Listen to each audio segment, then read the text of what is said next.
the ego always has, it's sort of like a mechanism that's running all the time.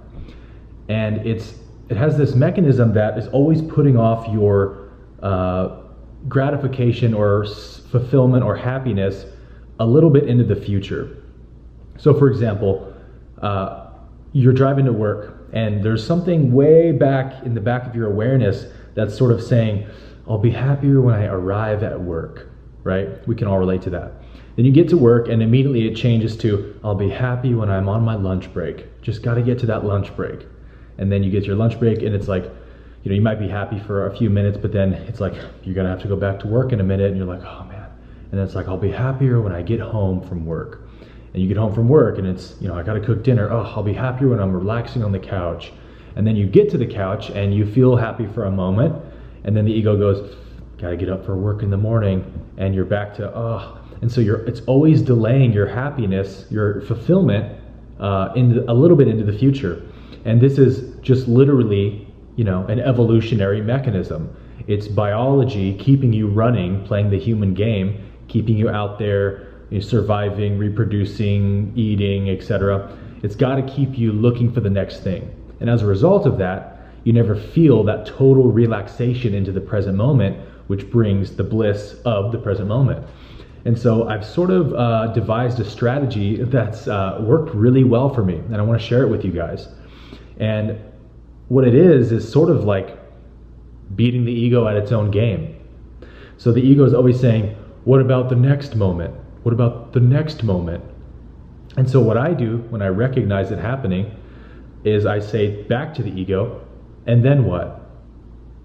That's it. And when you just investigate the thought, when you investigate what the ego is handing you for a second and question it, it collapses very quickly. It's a paper-thin illusion. The ego is saying, when I get to work, then I'll be more happy than I am now. And then you say, and then what? Then you'll be on to the next thing again.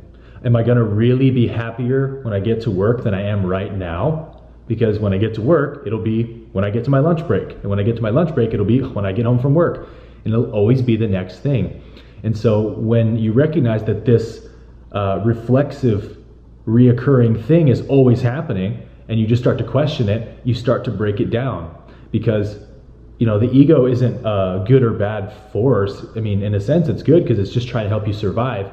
But it's not conscious. It's not a real entity. So it doesn't really conceptually know it's causing you to suffer, right? It's just trying to get you to survive like a machine. And so the ego dies when you don't have use for it anymore. So you have to show that reflexive pattern that you don't want it around anymore. So when it arises in the back of your awareness, you just go, and then what? Excuse me, then what? Then what's going to make me happier? Oh, when the next moment comes, and then I'll be looking to the next moment. It's just a game. And when this mechanism is the most obvious is when you have some sort of big event you're looking forward to, right? Vacation, concert, whatever it is. The ego gets really excited about that, right? And so you're thinking about it all day, and you're, I just can't wait to Friday night. And not that it's necessarily bad to look forward to, a fun event you're going to do, but the ego uses it to keep you really charged up in the future, right? And so question even that, because when you don't, you're still strengthening that mechanism. So you have to take every thought captive. So say, okay, and then what? I'm going to be, let's say you're right, ego, I'm going to be ecstatically happy at the concert or the vacation. But then the moment's going to end and I'm going to go back to ordinary life. And then will I be miserable again? You know, how much longer am I going to delay my happiness? And then you can see clearly that, okay, I can be just as happy in this moment doing whatever I'm doing. And when I get to that concert or that vacation, I'll be equally as happy and I'll just be on vacation. It's really so simple that it's almost, the ego's like, it can't be that simple. You know, you can't just be happy all the time independent of circumstance. You know, your happiness must be dependent on circumstance.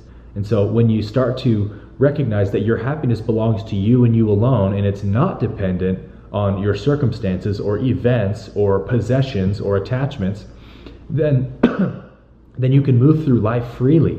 And you can be just as happy standing in the line at the grocery store as you are on vacation. And so it becomes pretty obvious that your happiness, it was never dependent on a circumstance, but it's simply because you believed that it was, that you allowed the ego room to cover up or contaminate the natural essence of what you are, which is joy, which is happiness, which is bliss. The nature of being is joy, lightness, freedom. It's just that simple. You don't need anything to be happy, but you do need something to be sad or depressed. You have to have a thought to be depressed. You have to have an idea to be unhappy. But when everything is relaxed and let go of, the strangest thing happens. You just feel a sense of peace and harmony with life. When you don't need anything anymore, when your happiness isn't being externalized anymore, then the natural essence of what you are just shines forth, unhindered, unblocked. Just kind of like, the sun is always shining, but there's sometimes are clouds that cover up the sun. It doesn't mean the sun isn't still back there, right? And so you have to figure out what clouds are covering your sun, right? As cheesy as that sounds.